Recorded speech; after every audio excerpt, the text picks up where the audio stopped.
ಇನ್ನು ನಾನು ನೀವು ಎಲ್ಲ ಅರ್ಧ ಗಂಟೆ ನಾನು ತಿರುಪತಿ ದರ್ಶನ ಮಾಡಬೇಕು ಅಷ್ಟೋ ಸ್ವಲ್ಪ ಜಾಸ್ತಿ ಹೊತ್ತು ನಿಂತ್ಕೋಬೇಕು ಅಂದರೆ ಅದಾಗುತ್ತಾ ಅದು ಅದಾಗದೇ ಇರೋ ಕೆಲಸ. ದೇವ್ರನ್ನ ನೋಡೋಕ್ಕೆ ಸನ್ನಿಧಿಗೆ ತುಂಬ ಜನ ಭಕ್ತಾದಿಗಳು ಬರ್ತಾರೆ.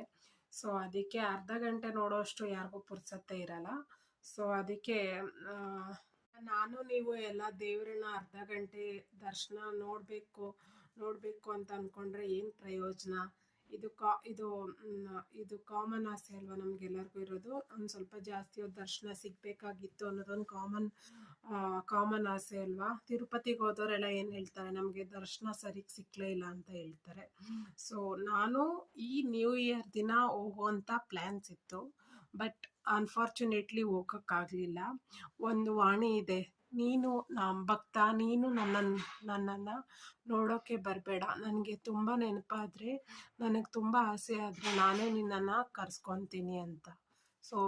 ಸೊ ಇದು ದೇವರಿಗೆ ನಮ್ಮ ಮೇಲೆ ಪ್ರೇರಣೆ ಆದರೆ ದೇವರೇ ನಮ್ಮನ್ನು ಅವನ ಸನ್ನಿಧಿಗೆ ಕರೆಸಿಕೊಂಡು ಅವನನ್ನು ನೋಡಲು ಅವಕಾಶ ಮಾಡಿಕೊಡುತ್ತಾನೆ. ಏನಂತೀರಾ?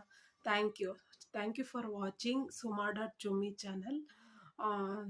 Thank you. ಇನ್ನೊಂದು ಬ್ಲಾಗ್ ಜೊತೆ ಬರ್ತೀನಿ. Thank you. Devotional thoughts. Bye.